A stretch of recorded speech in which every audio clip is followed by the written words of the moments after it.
Mr. John Rauschkolb? Yes, John Rauschkolb. I'm 92 years old and disgustingly healthy. And I was born in Belleville, Illinois, December the 20th, 1920. It was a cold day, a lot of snow, which I happen to hate, and but it was a great town. I liked it, and I liked being raised there. And I had about 3 paper routes as a boy during the Depression, and so I was able to buy all my own clothing and everything. But I have to mention that my brother Arthur, who was older than I, he was the entrepreneur. I was just a tag-along. So he would get a paper route, and then he would pass that one on to me, and he would get a bigger one. And then he would pass that one on to me and get a bigger one. And then the third one I had only went on during the summer months when the ball games were going.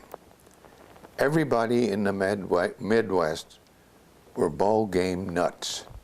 They just loved it. They didn't have football back there then. It was all baseball. And I had a free pass to go to all the games, and I did.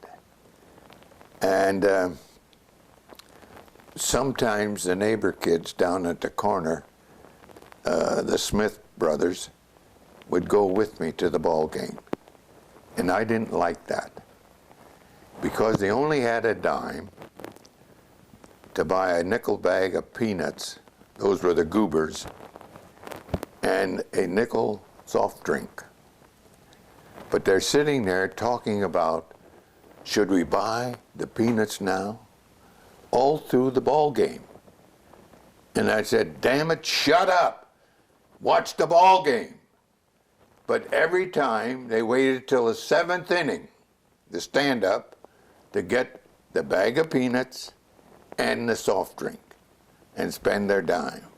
Damn them anyway. They did that every time that they went with me.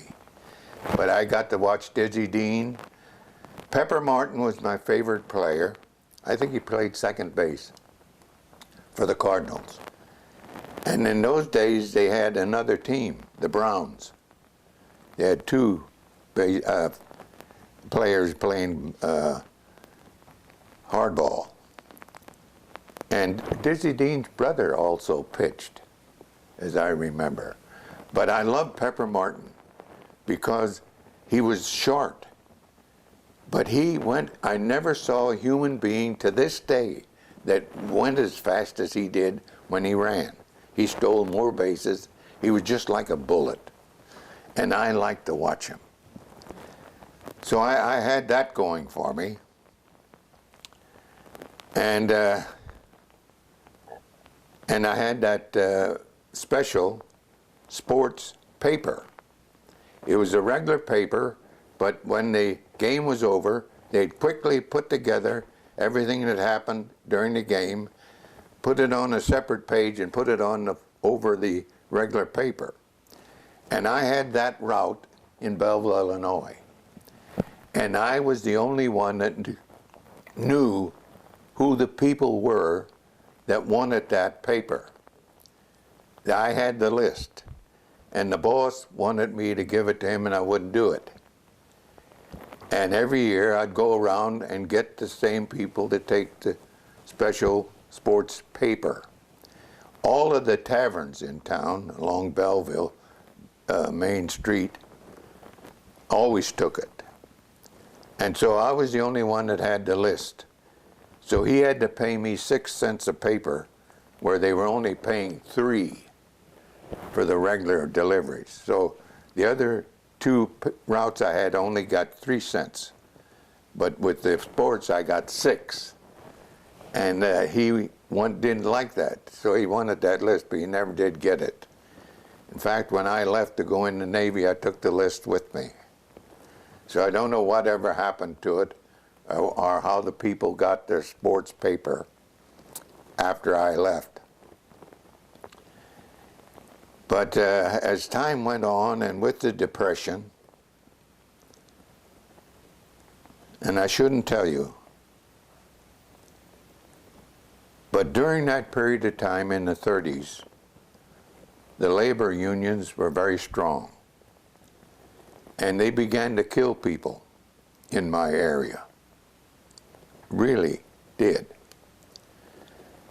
And I was just a young lad, and a friend of mine was a mechanic, and he was going to open a shop. And he wanted me to go with him, because working on an automobile, many times while you're working here, he needs somebody over here to hold the other end. That was me. Then he would come over and finish the job. So he did all the work. But I did the office work, and I also went around town to get some business for us to places who had fleets of cars or trucks. And we would do their service to maintain their vehicles. Well, I must have stepped on some union people's toes when I did that. And so about 8 carloads of great big guys came down to the shop. And they said we had to go to their next meeting and we had to join the union. Well, the boss couldn't see any reason to join a union. He owned the shop. And I didn't like them. To me, they had no brains but a big mouth. And when we went to the meeting, that's exactly what it was. No brains, no consideration, but a big mouth. So when we came out of there, the boss said that he was going to close the shop because the owner of the building was afraid they might burn it, and they probably would have. So he said he was going to give it up. So what we did is we closed the door and finished the work we had in the shop and got it out of there. And then he gave up the business, and I went looking for something that didn't have a damn union. And I discovered the United States Navy didn't have a union. So I said, that's where I'll go. Now, as I mentioned earlier, I was only 17 years old. And then the Navy wouldn't accept you. You had to have your parents sign your papers in order for them to enlist you in the United States Navy. My father was a very religious man and hated the military. And when I brought the papers home, he wouldn't sign them. So I tell people, I don't know there's any truth in it, but I tell people that I think my mother made him sleep on the couch, and he decided to sign my papers. And I went over to St. Louis, and this is important. I went over to St. Louis across the Mississippi River, and I rode my motorcycle over there. Got up about 4 o'clock that morning, and I didn't think I was going to be going anywhere because I was what they call a 10th alternate. That means they had 20 spots for Navy sailors to enlist. So they called 20 people up. Now all of these people had already taken the test and passed it, had already taken a physical and had passed it. And they called up 10 alternates in case some of these first 20 didn't qualify or didn't show up. And I was the 10th alternate. So I didn't figure I was going anywhere. So I didn't say goodbye to anybody. And I rode my motorcycle over to St. Louis. Well, as time went on, they kept going through and finally got to the 10th alternate. That's me. And the next thing I know, I'm raising my right hand, and a commander in the United States Navy is swearing me in. So then after we got through, they were going to give me a train ride all the way to San Diego, California. Now, I'd never been on a train. And here I was going to get a train ride all the way across country to California, and they were going to pay for it. Fantastic. They made my day. And so I told the commander, I said, well, I just have about enough time to ride my motorcycle home. And he says, you're not riding that motorcycle anywhere. You belong to the United States Navy. So my parents always kid me about it, because that evening a Navy truck pulls up in front of the house, unloads my motorcycle, goes up and tells my parents that your son is on his way to San Diego. He's a Navy sailor in the United States Navy. So they always kidded me about that, because I didn't even say goodbye. Before you leave for the Navy, could you talk about your parents and your siblings a little? Well, I loved everybody. I loved my grandparents. He was just a wonderful guy, and she was a wonderful person. And I'd go over to do chores for them. And when I would do something, I didn't expect to get paid for it, but she had a little two-sided purse. And Maxine was her name, and she would open that purse on one side and dump it upside down, and dump all the coins out. Well, only one coin would drop out. It might be a nickel, it might be a dime. And I always got a kick out of that, because she never opened the other side. And she was a little Jewish woman, and I just loved her. She was a wonderful person. And her husband, George, was, I've just never seen another person like him. He was just outstanding, but quite old by the time I came along. Now you have to remember that we didn't have electricity. We had gas lights. And I never understood those dumb things, because they had a mantle on them that would burn bright time after time after time. But if you touched the damn thing, it just disappeared. And we didn't have running water. Usually had wells and cisterns. Cisterns were just a hole that held rainwater. But your drinking water and cooking, that was a well that was dug down. You usually had to pump it to get water. So that's the way it was then. Also, I might mention that births were always done at home. Nobody went to the hospital. The only time you went to the hospital was to die. And when you died, the death was done in the home, in the living room. They'd lay the body out on a couch, and they'd put a black wreath on the door. That meant all of us children in the neighborhood had to be quiet. And I couldn't do that. So I'd have to go to another neighborhood to make my noise. And I didn't like that. But that's the way it was then. All the births were at home, all the deaths were at home. And I can't think of much else. The only thing is, during the Depression, the thing that bothered me so much was that all the professional people were out of work. The doctors, lawyers, dentists, all of those people who were usually financially set were out in the bread lines and the soup lines. How my parents were able to do it, because by the time I came along, they had 8 children. I was the 8th one. before they finished, they had 11. I had 7 sisters. Man, can you believe that? And I had 3 brothers. And all of them are gone but one now. And she'll have her 90th birthday in Arizona in the 30th of this month. And I'm trying to figure out a way that I could get there for her birthday.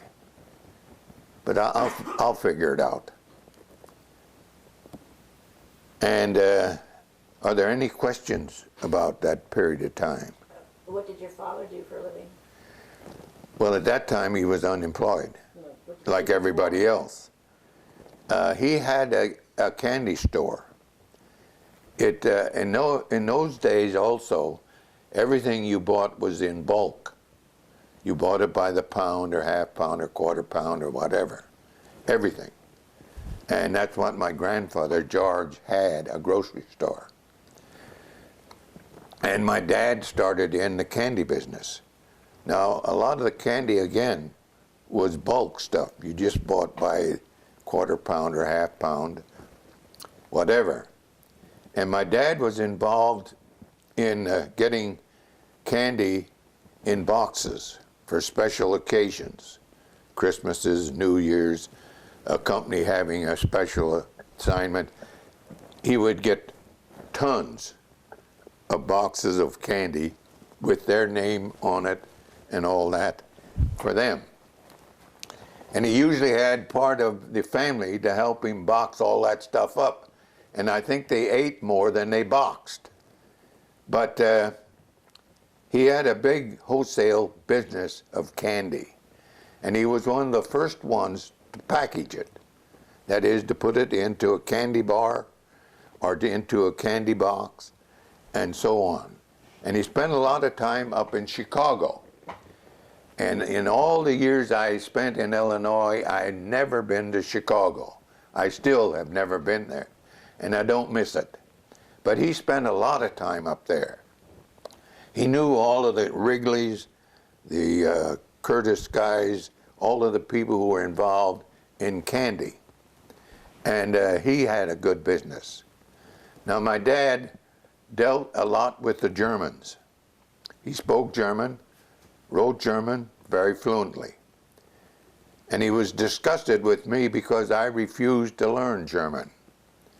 Because I told him when he was talking to another German, it sounded to me like he was bawling them out. The language is so harsh. And I said, I won't learn that. And I didn't. And that kind of hurt him. And because he dealt a lot with the Germans. Now, Belleville, Illinois, was settled by the French.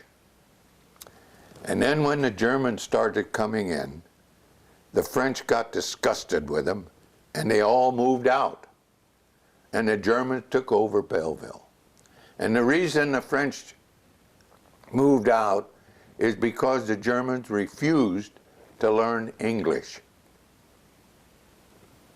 I don't know if there's any of that still going on, but there may be. And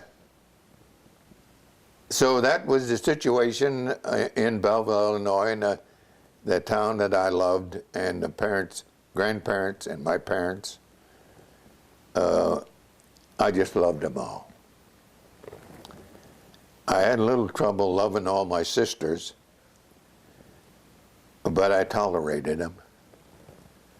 And they had a tendency, we took baths in a basin. Didn't have a bathtub, didn't have running water. So you'd have a basin of water, and you would take a bath doing that. The problem I didn't like is they would take a bath in a room that I had to go through to get where I wanted to go. And there they stand naked. Didn't bother them, but it bothered me quite a bit. But that's the way it was.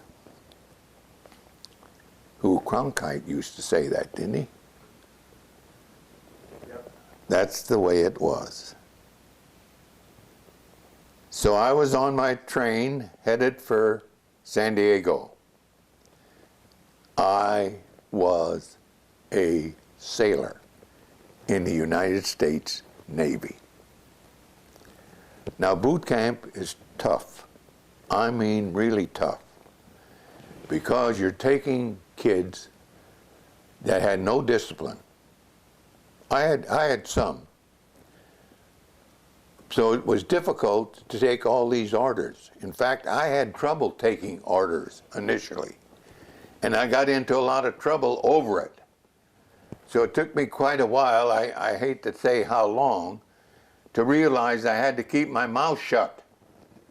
And when they said jump, I'd say how high, and learn to take orders. And it's not easy, it's difficult.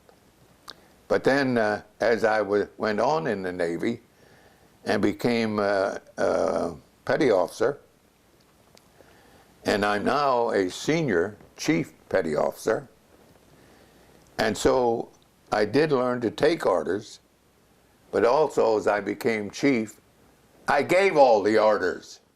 So then the Navy was a damn good Navy for me. So as we finished boot training, we went into what they call a T unit. That simply means transfer unit. And in the transfer unit, we usually didn't have any inspections or anything. We were just sailors waiting to be assigned to a ship in the fleet. And they gave us a slip where we were allowed 3 choices of ships in the fleet. So I put down my first choice was the USS West Virginia. My second choice was the USS West Virginia. My third choice was the USS West Virginia. It confused the yeoman so much, and he didn't want to ask anybody. He didn't know what the hell to do, so he slipped my card clear to the back and waited till the draft came up for the USS West Virginia. And aboard the West Virginia I went.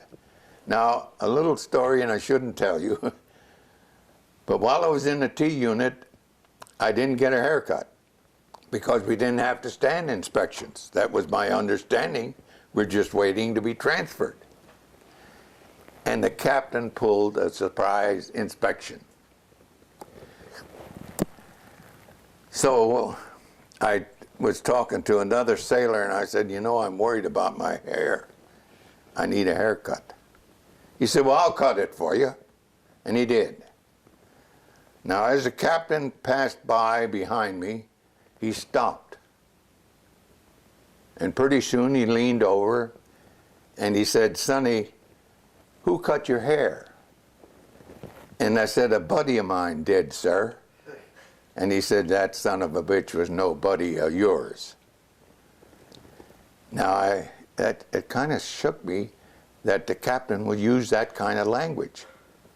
But he did. But he didn't chalk me down. He went on by. So then I got aboard ship, and then in those days, you had to wait for another ship going from San Diego to Long Beach, where the West Virginia was, in order for me to be taken aboard. And the ship I was on was the Brazos, an oil tanker. And they treated me pretty good there, but they gave me a job down about 3 decks in the brig, of chipping the paint in the brig and painting it. And I was busy doing that. And here comes a damn Marine. He's being discharged. And when you're being discharged, or when you're leaving the ship, going to another ship, they give you a list. And you have to go throughout the ship and get those all checked off. And one of those places was the paint locker. And the paint locker was just past the brig. And so they would have to come down there to get checked off at the paint locker. So when this Marine was leaving to go, he slammed the damn door shut on the brig, and I was locked up in the brig. 3 decks down. So then I kept chipping the paint, keep painting it, didn't bother me too much. And then later on in the evening, somebody finally came down there, I guess to close up the paint shop, and saw me in there and went and got the key to let me out. So then when the ship got up to San Pedro, Long Beach, I got aboard the West Virginia. And yes. Why did you want to be on the West Virginia? Thanks for asking. Because other people and all my relatives asked that same question. I came from Illinois. The only water I ever saw was the Mississippi River. Why did I ask for the USS West Virginia, BB-48? Well, I'll tell you why. Because she was the newest and biggest battleship the Navy had at that time. And I have always liked the biggest and the best, and I still do. So I asked for the West Virginia, and she was a fantastic ship. Sailors fall in love with their ships. That's why they call them she's. And the West Virginia had a fantastic crew. And when we get into talking about the attack on Pearl Harbor, I'll tell you a little bit about them. But we had about 40 signalmen on the signal bridge. I was a signalman. And I was a signalman 3rd class when the attack started. And I was what they called bunting repairman. Jack Casperson and I did that work. And that meant as the flags flew from the yardarm at sea in a heavy wind, they would tear. So he and I had a compartment just forward and below the signal bridge where we had a sewing machine, and we had all kinds of bunting, different colors, because when they got torn too bad, we had to make a new one. And that's not easy, because you have to do everything from the center out. And but he and I did that. And we would repair them if they needed repair and throw them back up on the bridge, and they'd use them again. If it got too bad, we made a new one. And he and I had to stand regular signalman watches also. So we were 2 of the busiest sailors aboard that ship. Now, being a signalman, underway, the admiral always was with us signalmen on the signal bridge. So we worked with the admiral. And Admiral Pye was one of the last admirals I served under there. No, Admiral Anderson was. But Pye was just ahead of him.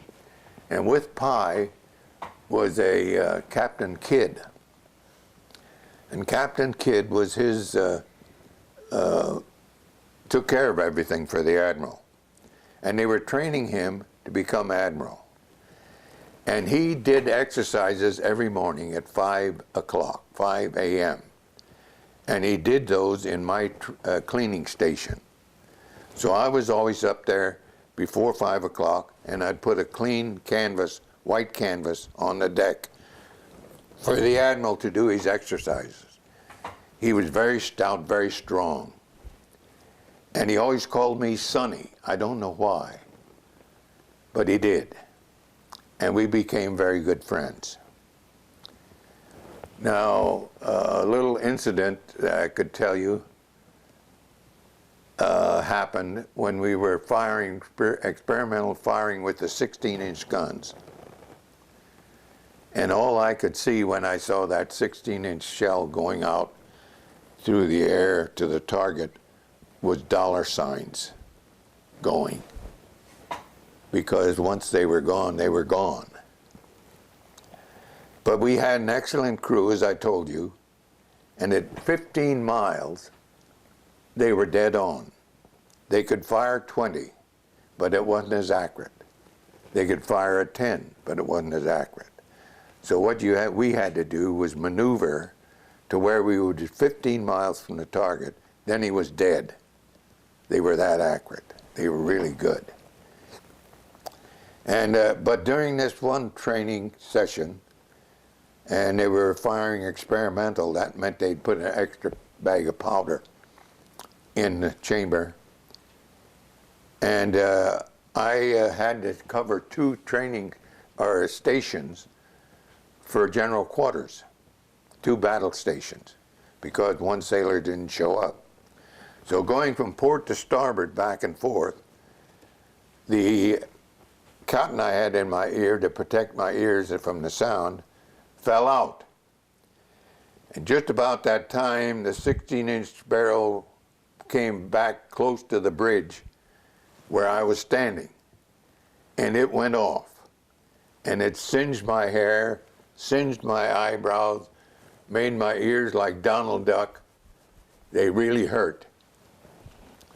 So when they secured from general quarters, I just happened to have the watch on the bridge, on the signal bridge. So I went out on the watch, and there I'm standing, cupping my hands over my ears because the wind hitting them hurt. And Admiral Kidd saw me. He came over, he said, "What's the matter, Sonny?" So I told him what happened. He disappeared, came back. He said, "I just called the sick bay. You're to go down there right now." I said, "Admiral, I can't do that. I have the watch. I cannot leave the signal bridge until I'm properly relieved."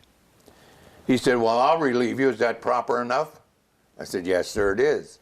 So I went over and told the lead signalman that the Admiral was just sending me down to sick bay, and the signalman told me, "You go." So I get down to the sick bay, and every doctor, every corpsman we had aboard was lined up. I guess they were expecting the Admiral. And here I show up. I think I was still, I don't know if I was 3rd class yet then. I might have been just seaman. But they gave me a private room in the sick bay. And around the clock care. I really got the best. So it taught me it really pays to know people in important places. It helps. So after I got out of there, Admiral Kidd was being transferred to the USS Arizona. I think it was Battleship Division 2. And he was aboard. A lot of the admirals were on the beach Saturday night and Sunday morning because they were going to play golf. But Admiral Kidd was aboard the Arizona. And Admiral Kidd died that morning. That was a sad day for me. I saw an awful lot of death that day. We lost 103 sailors aboard the West Virginia, 3 officers, and one of the officers was our captain, Captain Bannion. He hadn't been captain of the West Virginia very long, only about 3 months. But, and his battle station, we all, as the attack was progressing, we were all told to go to our battle stations. General quarters, they call that. And the captain's battle station was a, what they called a turret. It was a place, the safest place aboard ship.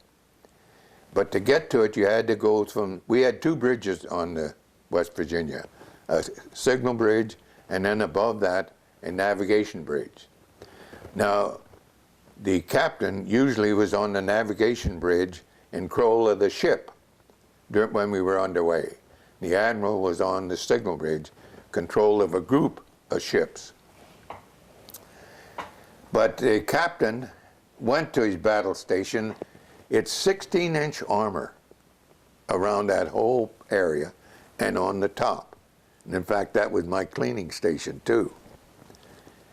And I always kept it clean because the captain looked down on it from the navigation bridge. And he was there. And that's where he belonged, the safest spot on the ship. But he couldn't get communication with the rest of the ship. So he left this safe place, and he was at the ladder on the signal bridge, heading for the navigation bridge, when he was hit with shrapnel that opened his whole right side, and he died. There were 3 officers with him. I was only about 7 feet away from him. But the 3 officers took care of him, took him on up to the navigation bridge. It was a little safer up there. But he was dead. And he did get the Congressional Medal of Honor. Now, as things went on, we were told to abandon ship. And initially I said, hell no, I don't abandon this ship. I fight it till the end. Because as we took on, I felt 6 torpedoes and 2 bombs. And they were all launched by aircraft, Japanese. And they were very accurate. But the U.S. Navy said my ship was hit by 7 torpedoes and 2 bombs. And the Japanese Navy said 9 torpedoes and 2 bombs. And I think the Japanese were right. But as we were hit, it opened the whole side of the ship and it began to list. That is, roll over, like the Oklahoma ahead of us did roll over. And Utah on the other side of Ford Island, it rolled over.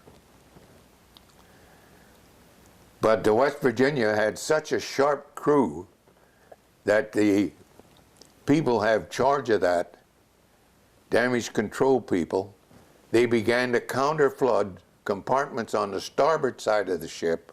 That's the opposite side of where all the torpedoes went in. And that brought the ship back to where it was almost level. But it did sink. But even there, we didn't have very far to go because there's only 40 feet of water in that harbor. And the ship drew about 33 feet, depending upon how many personnel, how much shells we had aboard, how much fuel, how much foodstuffs. That might put us a little deeper. But as the attack started, and I was on the signal bridge, because Jack Casperson and I slept and lived in that compartment I told you about with the sewing machine, because it kept us so busy. So every morning at 6 a.m., in fact, I'd get up earlier than that to get the Admiral's canvas out for him. But at 6 a.m., I'd go up to the bridge always to get a cup of coffee and visit with the guys up there. I was not on watch, but I was there that Sunday morning. And as I was on the port side, right by a 12-inch light, signal light that we signal with Morse code, I saw a plane headed for my ship. I saw it was Japanese. I knew we were under attack. I saw that first torpedo drop. I wasn't worried. There's only 40 feet of water in that harbor, and I knew that torpedo would get stuck in the mud. What I didn't know was that the Japanese worked long and hard hours to develop that torpedo and those bombs to work in that harbor. And the main target was Battleship Row. They called it because they were all lined up in a row. And the Japanese wanted to destroy the battleships and the aircraft carriers. And the aircraft carriers were supposed to be in that morning on the opposite side of Ford Island, but they were not there. They requested to remain at sea to conduct another problem or exercise, and it was granted that they stay out at sea. It was a good thing. Otherwise, they would have been destroyed. there were cruisers parked over there where the carriers would have been. USS Raleigh was over there in the Detroit. And the Raleigh got one torpedo and one bomb. But nobody was hurt. Nobody was killed. And the torpedo was low because it was set for an aircraft carrier. So it just scrimmed the bottom of the Raleigh. So all they had to do is put a Band-Aid on the Raleigh and send it back to Vallejo to get repaired. Now, with the attack continuing on, and we were being strafed by Japanese Zeros and high-level bombers, and that big bomb, armor-piercing, there was one of those for each battleship in the harbor. And that bomb that hit the Arizona hit its forward magazine. And the magazine exploded, and that's what destroyed the Arizona and killed Admiral Kidd. The one that went down on the West Virginia, by that time I was on the starboard side of the bridge, and that bomb went down pretty close to me. And it went down 3 decks and just sat there. It didn't explode. So when the ship was raised to be rebuilt, they had to gingerly take that bomb off of there. And they did rebuild it. And it did do a beautiful job and fought the Japanese in late 1944 and 45. Pardon me. I was able to talk to some of the fellas and visit with them at a reunion that served on her during the war. And they did a fantastic job, just like the crew I served with. They were outstanding sailors. And did a terrific job when they were going back into the Philippines. Now, when the word to abandon ship, and at first I said no, then the word came, all hands, abandon ship. Well, being a good battleship sailor, I left the bridge, went down below, got to the water level deck, and there were sailors lying on deck. We didn't know whether they were alive or dead. And if we didn't get them out of there, they would have been dead very shortly. So as I arrived there, a fellow signalman, a friend of mine, Gene Merrill, was there handling bodies. And what they would do is take them from this flooding compartment to another group of sailors that would get them to medical help and save their life. So I said, well, Gene, I'll help you do that. I'll work with you on this. So he told me, he said, you know, John, when this whole damn thing started, I was in the shower stark naked, getting ready to go on Liberty. When this all started, I got dressed in a hurry and got down here, saw they needed this help, and so that's what I did. Now what I was doing is I would grab the sailor's hair and pull real hard. If I got a groan, a moan, some signs of life, or maybe even don't do that, I would take him out to these other sailors to get him to medical help and save their life. But the time was so small, we didn't have a lot of time. I just didn't have time to drag dead bodies out of there. And so that's what we did. Now as I left there, I was strafed by Japanese Zero. And those bullets were only about a foot away from my heel. And those bullets are nasty. They'll kill you. And so I had to jump off the ship towards the bow, to keep from being hit by bullets by a Japanese Zero that would have killed me. Problem. The area between the Tennessee, which was inboard of the West Virginia, and the West Virginia was covered with oil from the Arizona and my ship, the West Virginia. And it was on fire. So I'm jumping into fire. What are you going to do? Well, I'll tell you what you have to do. You have to swim underwater. It's real nice under there. Problem is you can't stay there.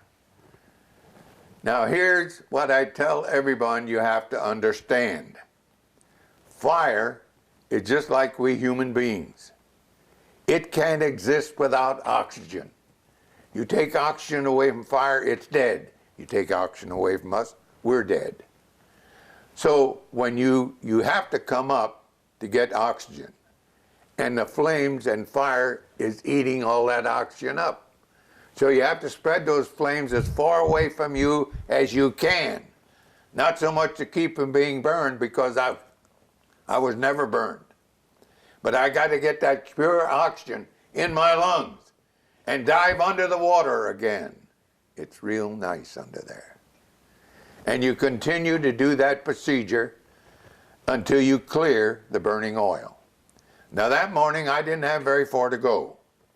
But as I came up, I was covered with oil from head to toe.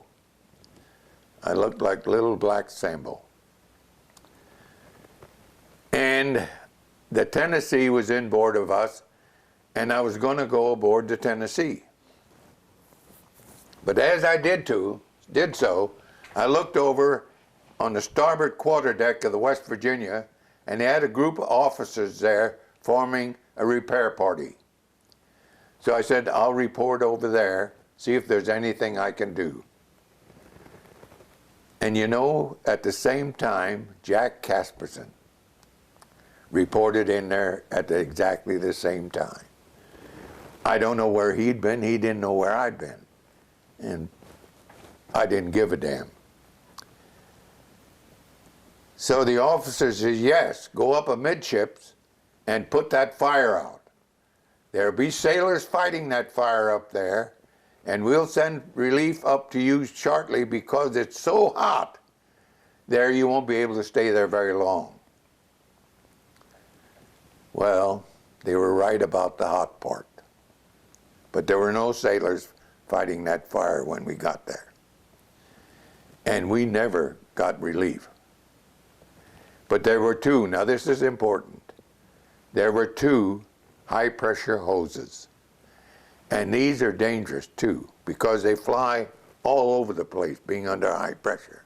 And they can hurt you. But Jack tackled one and I tackled the other one. And we started fighting that fire.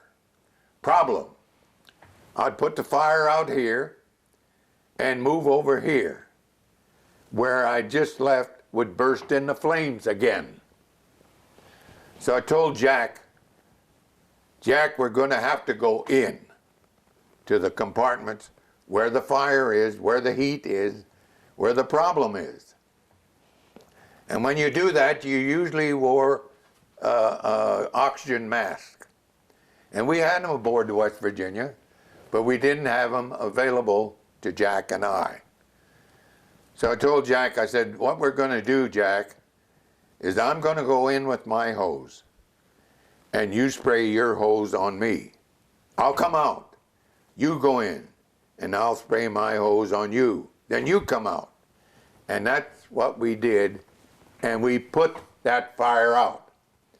Now what the repair party didn't know, and we never told them, is that when they told us to go up and put that fire out, they just picked two of the best sailors aboard the West Virginia to do that, because that's right where Jack and I lived. So we knew that part of the ship better than anybody. So I imagine if there were sailors up there fighting that fire, they just gave up. And they didn't send any relief up to us. Now, the fire was out. but there was a lot of smoke. And Jack, that dumb son of a bitch, went back into the compartment and didn't come out. So I rushed in and dragged him out and gave him artificial respiration. That's what we used in those days. And I could get no response. Then a whole bunch of sailors showed up. And I cussed them out. I said, "You no good bastards, where were you 30 minutes ago? When you could have helped me put this fire out. The fire's out now, get the hell out of here." But with them was a doctor. And the doctor took Jack away.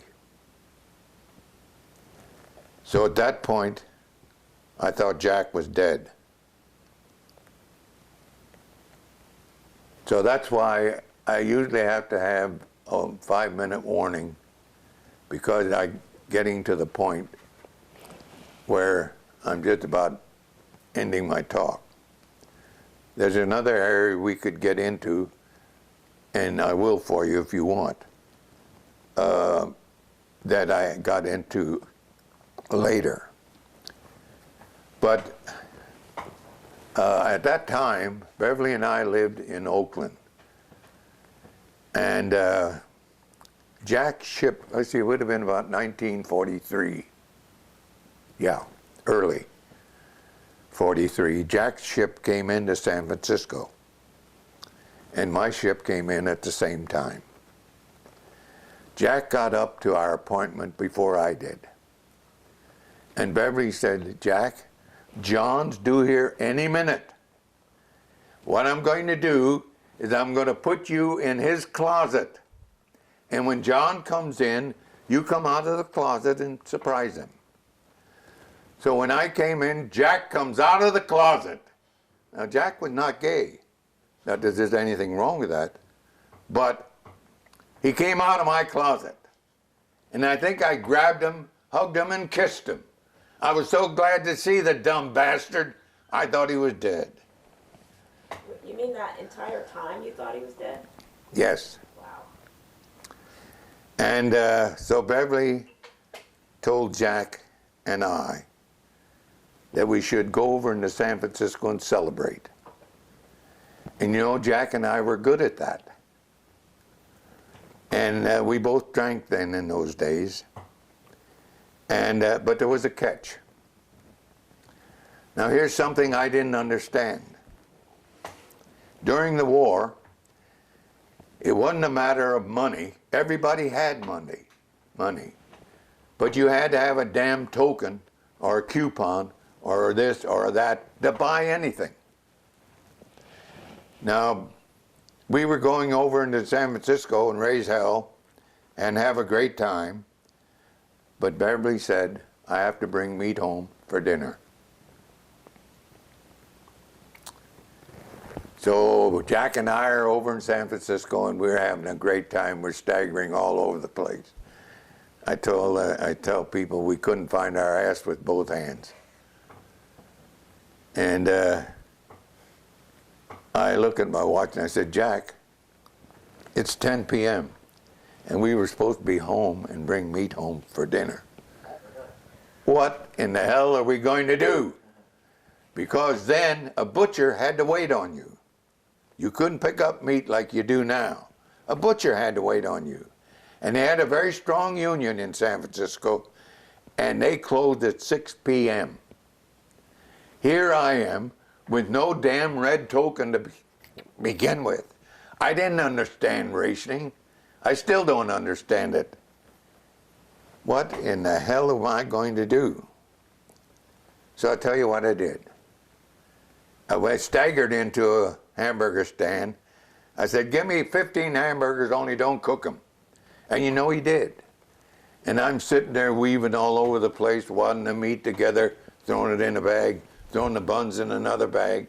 Jack's over getting a big bouquet of flowers and a big box of candy. And we're staggering onto the key system that ran on the bridge in those days to get to Oakland. And everybody in the cars laughing at us. I wonder why. So I end my talk with Jack Casperson and I survived Pearl Harbor. Jack Casperson and I survived World War II. And Jack Casperson and I survived that night also. And I thank you all very much. So what happened to Jack? Jack died in an automobile accident in 1961 in Alameda, California. He was still a dumb son of a bitch. Now, there's another area we could go into if you want to. I have to give you we'll have to change the tape in 5 minutes, so you could keep talking, but we'll have to stop and change the tape. But go ahead. All right. As I left the ship, the West Virginia, and they took me aboard a tugboat, a seagoing tug. And the captain of and sent his chief petty officer over to get me. And that's right after the fire was out and Jack was taken away. And I told the chief, I said, hell no, I'm not leaving this ship. This is my ship. We put this fire out. I'm staying right here. He said, well, the skipper of the tug told me not to come back to the tug without you. I said, well, Chief, I don't want to get you into trouble, so maybe I better go. And by that time, I was naked because I only had skivvies on to begin with. And the skivvies from the heat were shreds and just dropping off. But the skipper of the tug wanted to interview me, and he did. Asked me a lot of questions. Some I didn't think were very smart, but they were his questions. And then he let me get down and get a shower.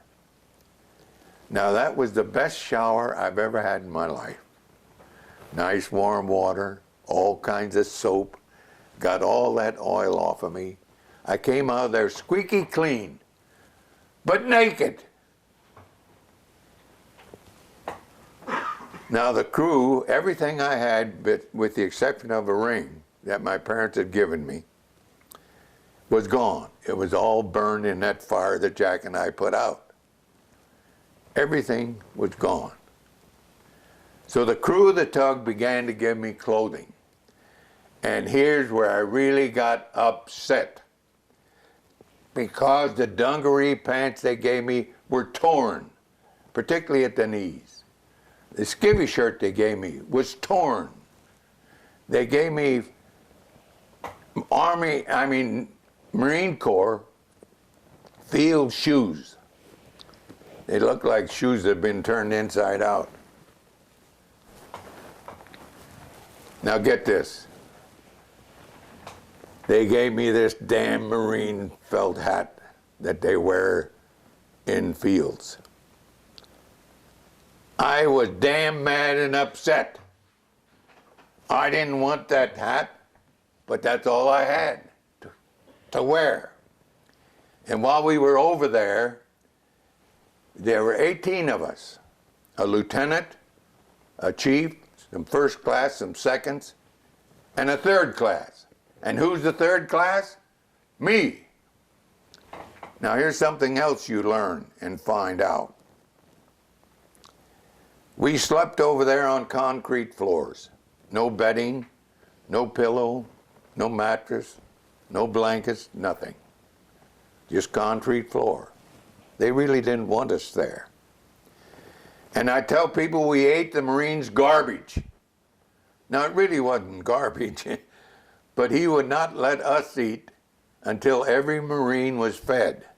Those going on watch, those coming off. So we got in line after every Marine was fed. So we got what was left, if something was left. So I called it the Marines' garbage. It was good food, but it was all they had. Now, we didn't blame the officer in charge because he didn't have rations for us. He only had rations for his own troops. And what we would do after we processed, what we were doing over there was processing the ammunition coming off the sunken ships. And this was, all 18 of us did that and did a fantastic job. Because if you didn't do a fantastic job, you're going to kill everybody over there, including our group. So we really had to do this right. And we did. All 18 of us did an outstanding job. Now we'd go in after work every evening into the shower room. And if a Marine left a bar of soap, we all got a shower. Eventually, a Marine left a razor in there and we all got a shave. And it was rough. And when another order would come up, it would go to the lieutenant. Lieutenant would give it to the chief to the first class to the second class, then to the third class. Now, who's the third class? Me. So I would get all those jobs. The first one was to pick up the mail. So I needed something, transportation. So I borrowed a Ford pickup truck from the Japanese. Didn't mention that to you when I was, and I do miss that quite often. But Jack and I were both strafed. So we threw the hoses away and ducked under the overhang of a 5-inch gun. And the bullets went bouncing on the deck alongside of us. And I looked over at Jack and he's laughing. And he looks over at me and I'm laughing. Because we looked and all we had was our heads underneath the overhang of that 5-inch mount. Our bodies were lying out on deck. But fortunately, the Japanese aren't a very good shot. The Marines are a very good shot. So I tell people I didn't have much trouble with the Japanese during World War II, but I was almost killed 5 times by the United States Marine Corps. 3 of those times were justified because we're at the place where we were processing the ammunition coming off the sunken ships, and I was getting all the odd jobs. Now, are we recording? Yeah. And one of the jobs that eventually came up, and I have to explain, where the Marine Barracks was, next to it was a jungle. You couldn't walk through it. And the word came that that jungle had to be cleared, and we were going to build barracks right there. And who was going to build barracks? Third class. Now, all the materials for the buildings were there, and the arrangements of what was supposed to go up and where. But how am I going to clear that jungle to put it there? And I asked the lieutenant, I says, how am I going to clear this area? He says, that's your job. I said, well, I don't even have a shovel. So fortunately for me, they were building at the ammunition depot past us. And all this heavy equipment came down the road right by us. So I get out there and here comes a bulldozer. And I flag him down. And I say, you're to work in here today. And he says, oh, and what do I do with all this stuff? In the bay. And in the bay it went. Now, he cleared this whole area, but there was a little spot there where there was a banana tree. And it had been planted by the Marine in charge here. And he cleared that whole field and left the banana tree. Then he come back to me, he said, how about the banana tree? I said, in the bay. And in the bay it went. So then the officer in charge, the Marine, was looking with that no good son of a bitch that mowed his banana tree into the bay, and he had his .45 automatic, and he was going to kill that no good son of a bitch. Now who was that no good son of a bitch? Me. So I had to get in my borrowed pickup truck and get lost for several days. And somebody finally explained to him that these barracks had to be built there and right where his banana tree was. So it was really necessary for me to get rid of it. How come you weren't reported AWOL? Well, we didn't report anything.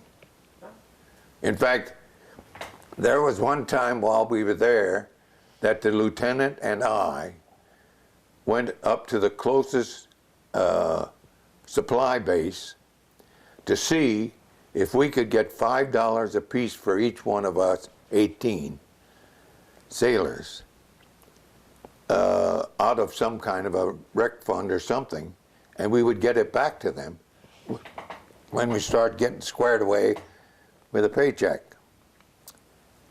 And the guy told us, he said, hell no. He says, I don't even know if you belong to the Navy. Then looking at me with my damn Marine hat, I didn't look like I really belonged to the Navy. So he wouldn't give us the money. So we still didn't have anything to go, even to buy a soda pop or a candy bar. But then the other thing was that they gave me 2 Japanese carpenters to do these buildings. So the toughest job I've ever had in my life was keeping those 2 Japanese carpenters alive with all those damn Marines around. They were shooting at me at night, and they were going to kill those Japanese. I had to keep them alive. So they did a beautiful job of putting these buildings up for me, and they were complete. Everything was there, the showers worked, the toilets were fine, everything was squared away. The only thing is I forgot to have something to put the toilet paper on. So the carpenters, the Japanese carpenters, built those for me. Did a beautiful job, put them there. So that was complete, everything was complete. Now, finally, 2 telegrams caught up with me. And it reported that my mother had died. So I get on the phone and call the fleet personnel officer. What do you want? That's the way they talk over there. I guess they figure they have to scare you to death or something, I don't know. And I told him my story in a very quiet voice. What are you going to do about it? Well, sir, I want to try and get home if I can. If I don't make it, I'll know in my heart I tried. I'll get back to you. And they slammed the phone down. So I thought, well, that's the end of that. 30 minutes later, he calls me. Get your gear and get over here to my office. Right now. Yes, sir. Well, I didn't have any gear. I did have an ammunition box, wooden box. And what little I was able to gather, maybe a bar of soap that nobody else wanted, or something else, was in there, and that was it. So now get this. I'm getting into my outfit, torn jeans, torn skivvy shirt, and by the way, I tell the students, I tell them, I say, you know, I didn't know in 1941 that I was a trendsetter with these damn torn jeans of mine, because you girls buy the damn things that way brand new now. 71 years ago.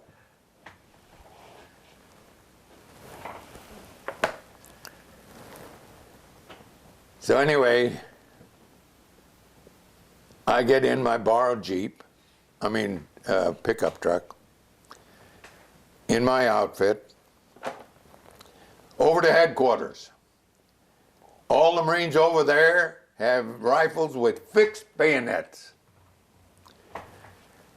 And I walk up looking like this.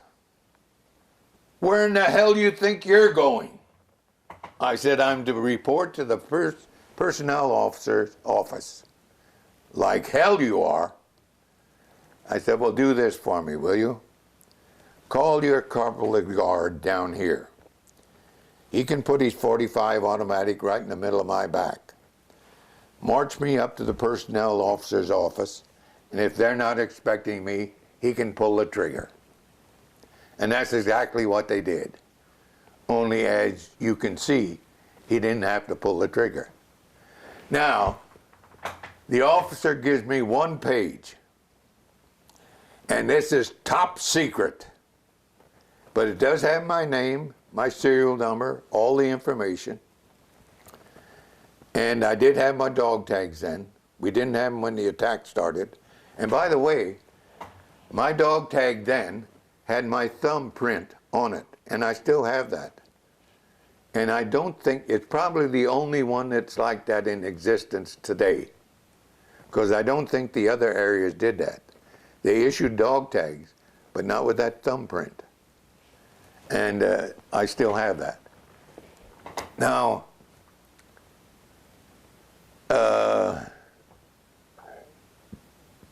we had the buildings built, and I got home, and I was to report aboard the USS Raleigh, a light cruiser. That's the cruiser that I mentioned had the torpedo scrape its bottom and the 1 bomb.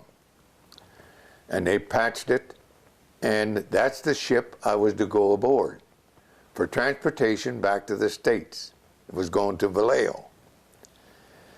Well, I got 30 days leave. But as I left the ship, you always had to turn our jumper up because it had our stencil, our name, and other areas that had our stencil name on it.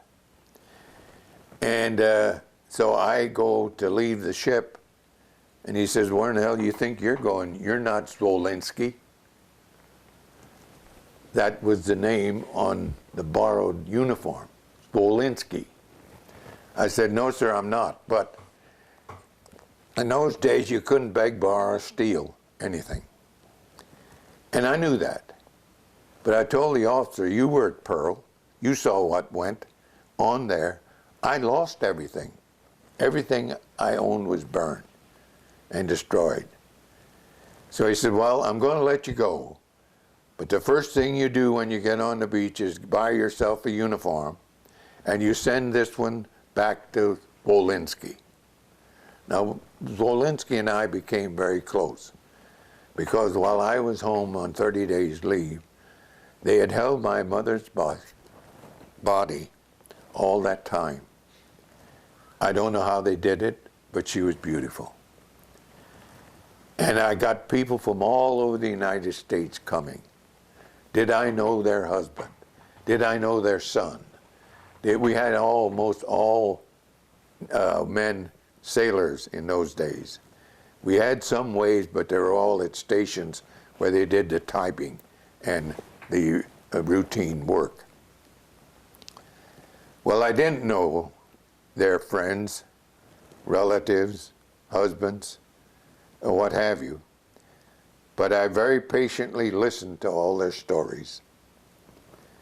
And I assured them that I saw no cowardice at all. Everybody did their job. And it was unfortunate that we lost 2,403 people killed in less than 2 hours without a declaration of war.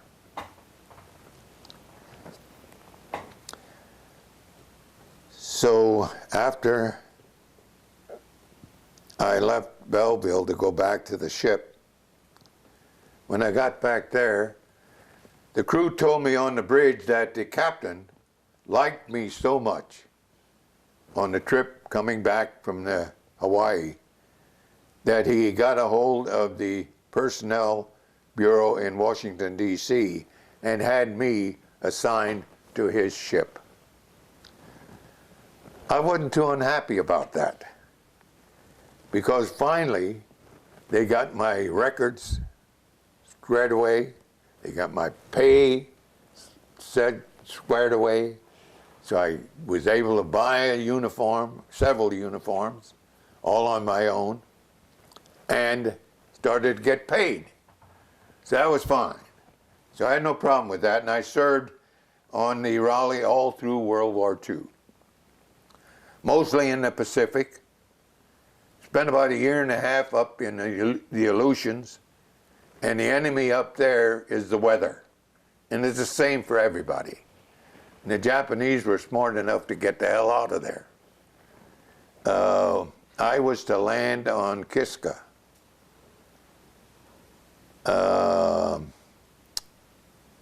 And it's not too clear whether I landed. I think we did land. But by that time, the Japanese had disappeared. They'd left. And then our troops were firing on our troops, not realizing the Japanese were gone. Now, they report that now all the time as friendly fire. There's not a damn thing friendly about it, and it will kill you. So I wish they would change that term, because it's not friendly. But anyway, that occurred, and aboard the Raleigh, we had 18 sailors signed to the project of landings to support the troops and going aboard ships. Now, this one, we had 40 sailors, and I was one of the 40. And I think we did land, but the Japanese had already left, so we didn't have to do anything, just report back to the ship. But there was another incident in the Pacific. It was very rough. We had 30-foot waves that day and a wind, and we came across a Japanese fishing boat. And our intelligence officer, who I didn't think was very intelligent, he came up to the bridge and asked me if I would volunteer if they had a project that had to be tended to. I said, hell no, I never volunteer for anything. So the next day he comes up to the bridge and he orders me to go. And get this, I'm the only one going. He wants me to go over and get this one Japanese off of this fishing boat. Now that's a damn lie. There's more than one Japanese person on that fishing boat. I know that. And I also know that they'll kill themselves before they'll let me take them captive. And what they try to do is hang on to you to kill you in the process.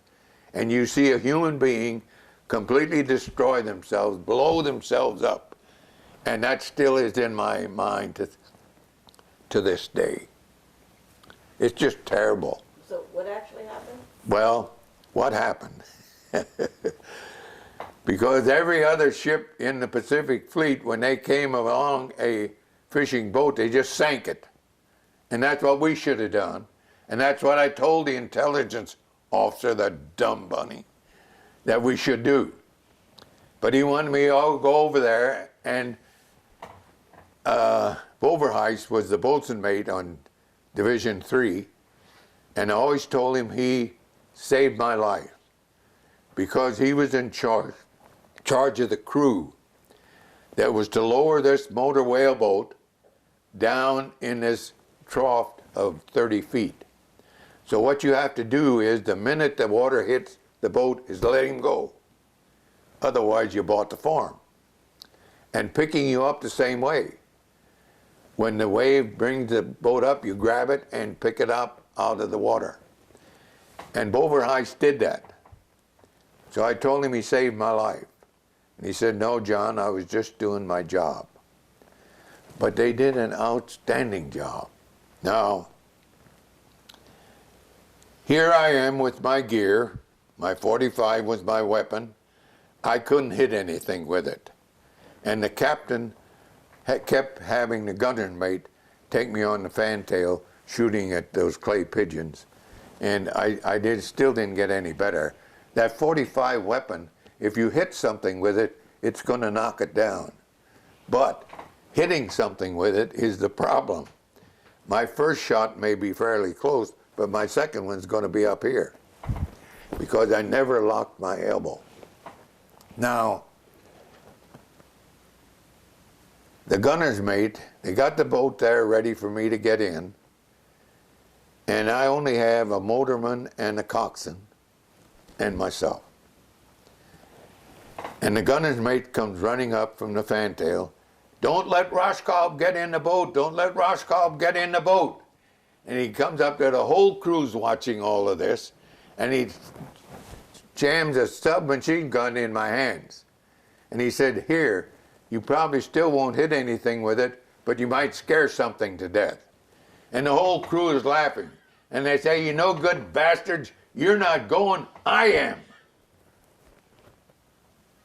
And so they got me in that boat.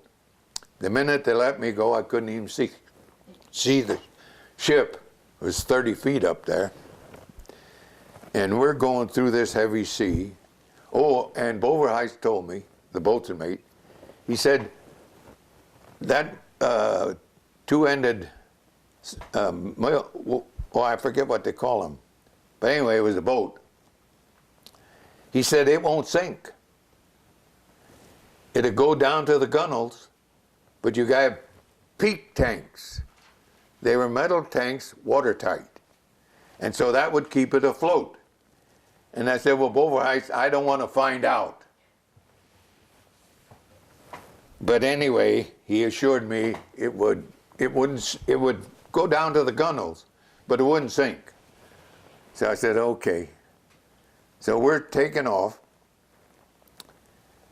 and I get a message from the ship to return to the ship.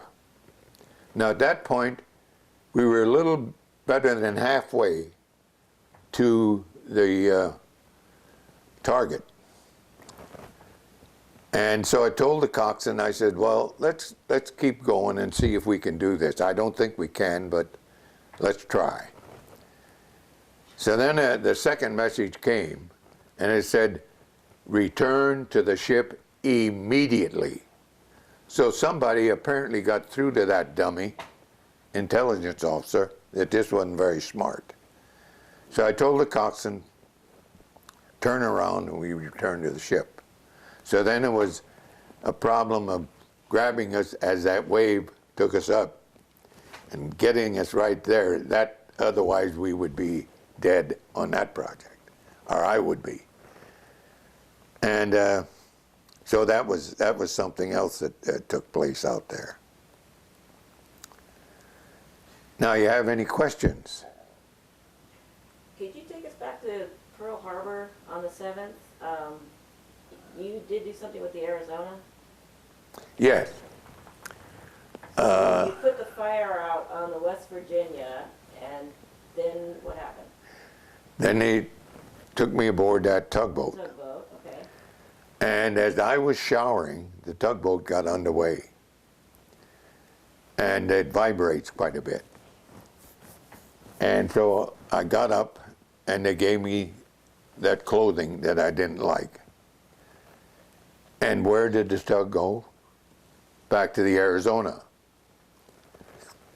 Stuck a hose in my hand and said, put the fire out. Now that was an easy job for me, because by the time we got there, and I don't know what time or what day it was, because I was kept so damn busy that I lost track of time. So we went back to the Arizona, and they stuck a hose in my hand, put the fire out, and I did. It was an easy job. Fire was all but out anyway by the time we got there. But the most difficult job I've ever had in my life was handling the dead bodies off the Arizona, because they were burned, and the stench of human flesh burning is in my nose to this day. Also, we had no dog tags, so we couldn't identify the dead. We had a big box there, wooden box, and we only had parts. A lot of time in the movies, when a bomb goes off, the whole body flies. It's not always that way. Sometimes there's a head over here, a leg over there, a foot over there, the guts over here, and no identification. So there was other sailors there doing the same thing I was. And we would throw all these parts in these wooden boxes. Now, we did not have the job of burying them. There was another crew of sailors had to take these boxes over and give them a memorial burial, which they did. But the crew I was working with was handling all these dead bodies off the Arizona. And there's still over 1,000 bodies in that ship. They're still there. Now, the Utah ruled over too. And I had a friend over there, a signalman, on the Utah, and he told me as the Utah rolled over, he was on the bridge, and so he went over the bottom of the ship. And it was very slimy and slippery. And he slipped and scratched his ass on the barnacles. They were on the bottom of the ship. And then he complained to me that he didn't get the Purple Heart. Well, I said, we don't give Purple Heart to people who are retreating. But the fact is, and most people never knew this, is that the Navy didn't rate the Purple Heart in 1941. The Purple Heart was strictly a U.S. Army medal. Now, the U.S. Army could give a sailor a Purple Heart, but it was strictly an Army medal. So when President Franklin Delano Roosevelt found this out in early 1942, he corrected that to where all the services would rate the Purple Heart, and they all do to this day. And they're issuing Purple Hearts right this minute over there. But when Aubrey died, his wife called me to see if I could get as many Pearl Harbor survivors to the burial, because the burial was going to be at the grave site. So I said, yes, I can do that. And they all showed up. I was very pleased about that. And a Roman Catholic priest gave such a beautiful service for Aubrey Mahaney. And then they say, is there anyone else who wants to say a few words? Now, when anybody ever said, say a few words to me, all the Pearl Harbor survivors would start laughing because they knew me well. And they knew I've never said a few words in my life. It's no telling how long I can tell you stories. And as I tell most people, veterans and Pearl Harbor survivors, World War II people, are reluctant to talk about their experiences that they've had.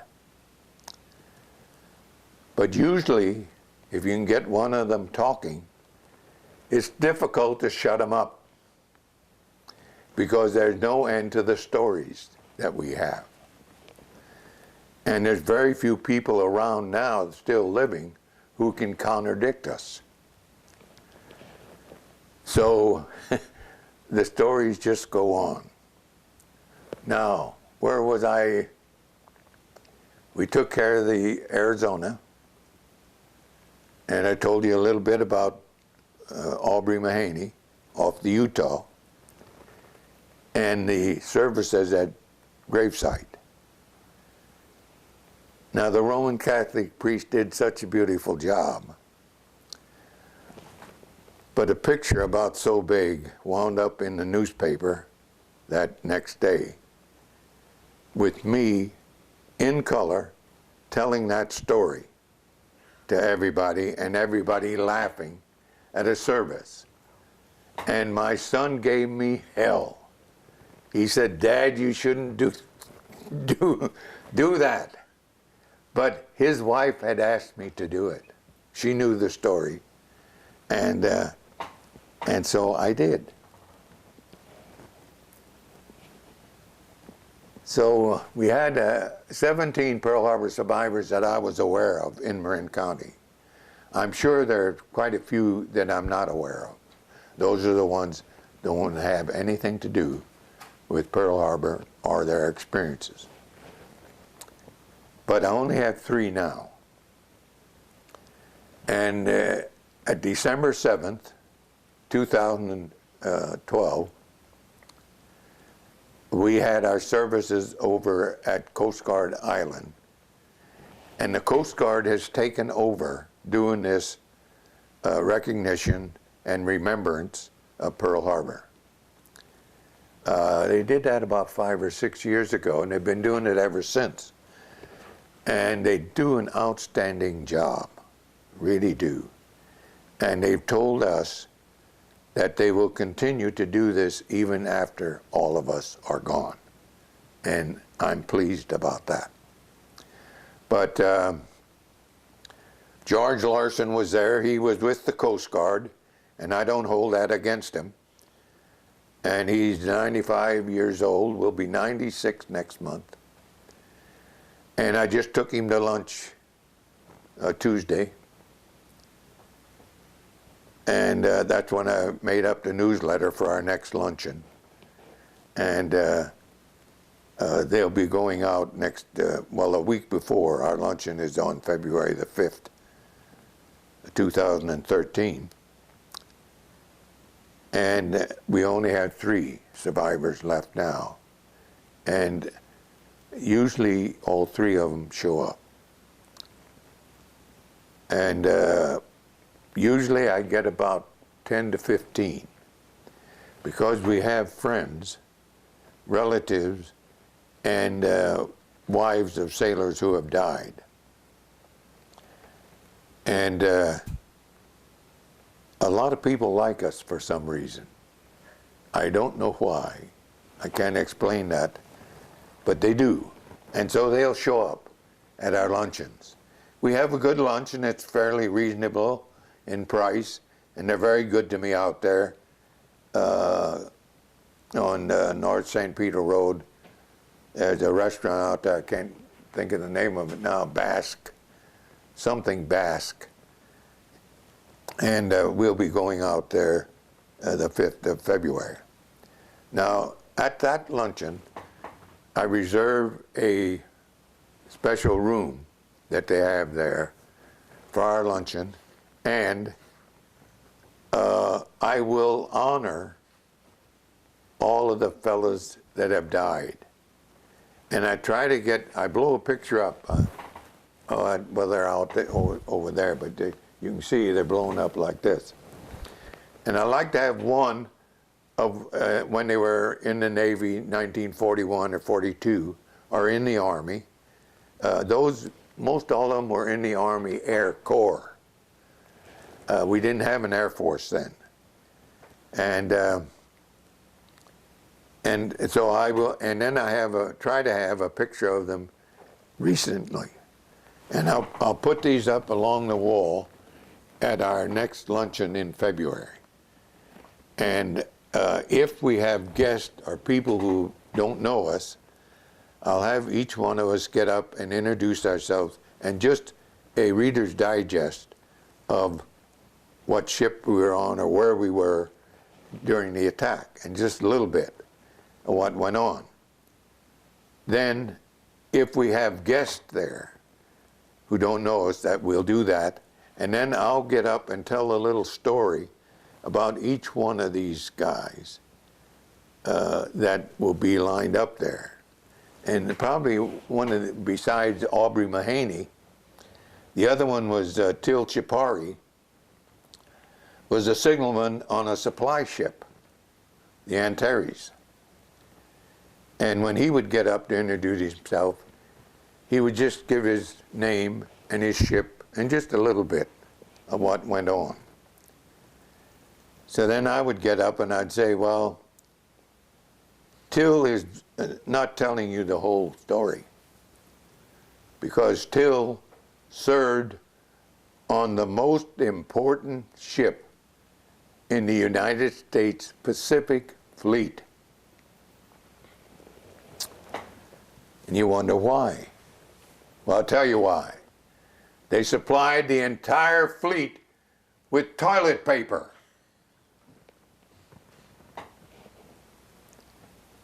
And I'd sit down, and Till would get up, and he'd say, yes, we did that. But then I had to send him a message to tell him how to use it. So there's little stories that I have about almost every one as we go along. But I guess those are two of probably the best. And Till's gone. And Till would call me on occasions when he was asked to speak to a group and asked me if I would go with him. And I'd say, sure. So I would aid him and assist him in giving his talk. And then the group would ask me to give my talk. And I said, well, this may take a little while. Well, that was okay. And I think they were televising it too. Some of them have done that. And I think I have one of them here. And it runs about 44 minutes. And most of those they televised in the schools went 52 minutes. Because that was what I was allowed. And I'm trying to think. I think most of them I have. And I'd have to dig them up because my son was so good in organizing everything, and I don't know where a damn thing is. I was always disorganized, but my son is very organized. So he said he didn't throw anything out, but everything is organized. But I can't find a damn thing. So if I want something, I have to go to my son, and he'll go right to it. Now my grandson, he'll go through my stuff, and if I have two, he'll throw one away. He's a throwawayer. And eventually, I guess it'll all have to be thrown away anyway, because most all of it is just stuff that means something to me. Now another little story that sometime I wear leis, always. And I have a lei, kukui bean lei. And at the 65th anniversary at Pearl, we were at the banquet, and Robin, my brother Arthur's daughter, came up and she put leis, flower leis, around my neck. Beautiful. And she put this kukui bean lei. And I said, Robin, I've been out here, I was out there about a year and a half, and I've never worn those damn kukui bean leis. And she says, well, this one you have to wear because it's very special. Only the men royally wear them.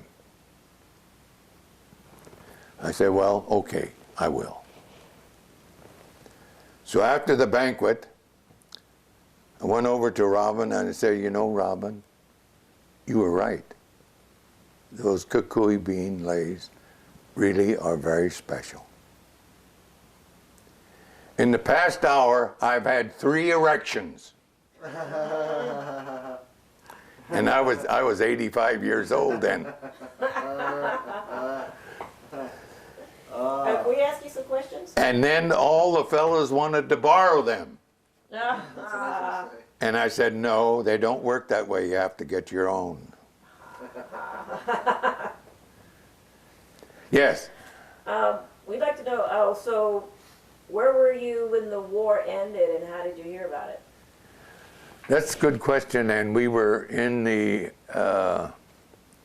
East Coast of the United States in the Atlantic Ocean. I was with a task force that was training midshipmen midshipmen in their senior year have to go to sea. And they usually make up a task force to train them. And they have battle problems and all this kind of stuff. And I would have, maybe 5, 8 cadets at a time. And when I'd get through with them, I'd write up a report on each one of them. Then they would go to another section of the ship. And so they had to go through all the different ship parts and get written up as how they responded, how they worked. And they were all excellent, very good. But we also operated over Cape Hatteras of the East Coast, because the ocean is always rough there off Cape Hatteras. And we wanted to know whether the cadets were going to get seasick or not. Most of them that I had, as far as I know, didn't have any problem with it. And they did fine. And so there's another part to that story, and I shouldn't tell you. But we had a captain aboard the Raleigh that was an excellent shipman and really knew how to operate a ship. But they were cutting things off and putting heavy directors on the Raleigh up in the superstructure. And this skipper became paranoid. And he was fearing that the ship was going to roll over. And we would many times get into a sea where we'd get over about like this, and the ship would just shake and then gradually come back. And so they had to take him off the ship in a straitjacket. But what he began to do is cut off parts of the superstructure to lessen the weight. He cut off my flag bags that were metal, dumped them in the ocean, put canvas bags there. I had an after signal station that he completely cut off and threw in the ocean. So if I was knocked out on the bridge in a battle problem, I was to shift to my after signal station, which now I didn't have. So when we got into, where was it, on the East Coast, we pulled in, and there was a Navy yard there. And so I was up there trying to get all of this replaced. And I designed everything and went to the places to try and get this rebuilt, because I knew I was going to need it. I knew that they would have battle problems that would knock me off my bridge. Well, I got called up to the captain of the yard, and he says, "Who in the hell's running this shipyard, you and me?" And I said, "You are, Captain, but I need this stuff." "Well, you're not going to get it." And I didn't. One of the first battle problems we had, the admiral, the problem I have now is I can't remember why. And so what year did you get married? 1944, 45, 44, 44, 45. Beverly had been married and had Marion. And Marion was a beautiful child and brilliant, good mind. And so after I married Beverly, I adopted Marion. And in those days, they sealed the original birthday away, and it could never be seen again. And they issued a new one with me being the father. And then as we went on, Beverly and I both wanted more children. But I was having a hell of a problem getting her pregnant. And she had 2 miscarriages. And I didn't realize it, but apparently those are kind of painful. So, I shouldn't tell you. But I finally asked God to give me a son. And if he did, I'd stop drinking, and I've never had a drop to drink since, and stop chasing girls. But I wouldn't promise not to chase Beverly. And he gave me a son. So he did what he was supposed to do, and so I did what I was supposed to do. So people many times, because everybody I know drinks, particularly wine, and they don't understand why I don't. But I just don't. And what year did you leave the Navy entirely? 1971, no, it's 76. 1976, I think it was. And what did you do after that? I retired. And just did your hobbies? Well, I tell you, about 6 months after my retirement, I told Beverly, I said, honey, I'm going back to work because this retirement is working the hell out of me. The only difference is when you're retired, you can pick the time and what you want to do, but you're always real busy. The initial thing was I went back to college, and I met a lot of people there doing the same thing.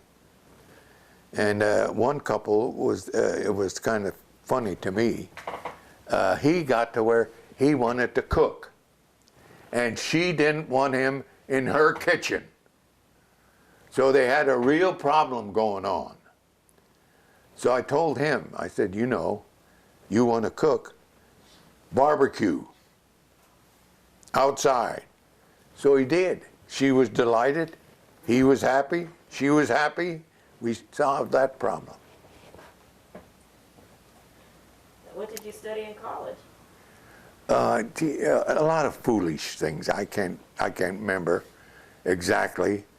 Interesting, but didn't really mean a damn thing much. Oh, the other thing we might try to do is get that short little film on your camera.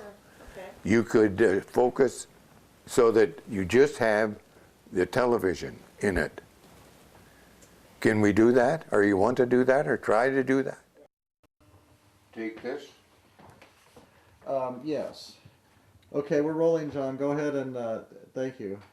This is the ship I served on, the USS West Virginia. Now this is the Tennessee. She was inboard of us. And here is John McGorn, a signalman off the USS California. And this is a 50-foot motor launch that came off the California. And right here in the water, you see a small head there. That is Joe Paul. Joe Paul was a fire controlman on the West Virginia. And a fire controlman has nothing to do with fire. It has to do with firing of the guns. Now, we have two bridges. Here's the signal bridge. That's where the admiral and signalmen are. And right above it is the navigation bridge. That's where the captain is when we're at sea. Now, at that attack, before this picture was taken, I was right here at this 12-inch light on the port side. That's when I saw the Japanese plane headed for my ship. That's when I knew it was Japanese, and I knew we were under attack. The ship, it was hit. You can see that it's down. It's sitting on the bottom now.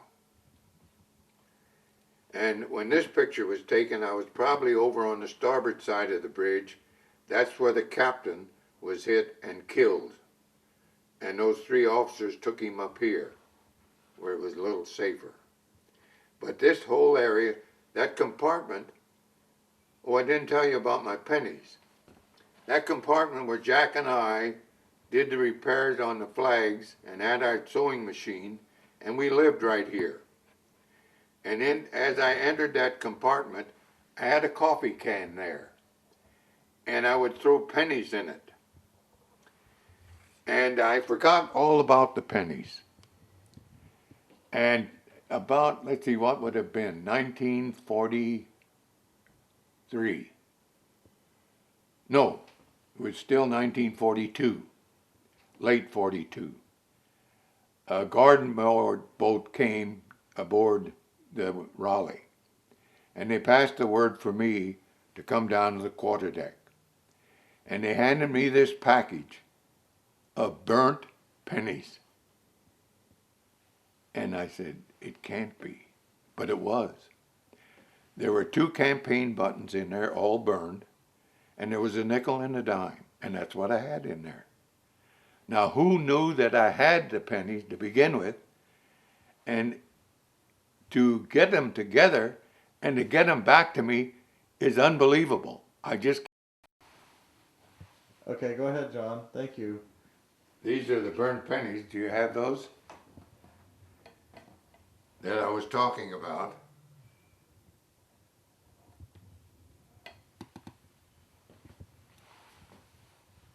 Now over here, this picture I just made 3rd class. And then the signalman rate went on the right arm. They're all on the left arm now. And I was so proud of making 3rd class, because it was so difficult to get ratings then, that I dashed over to Honolulu and had this picture made. It was in November. I don't remember the exact date, but that was me then. I was 20 years old. I would be 21 December the 20th that year, 1941.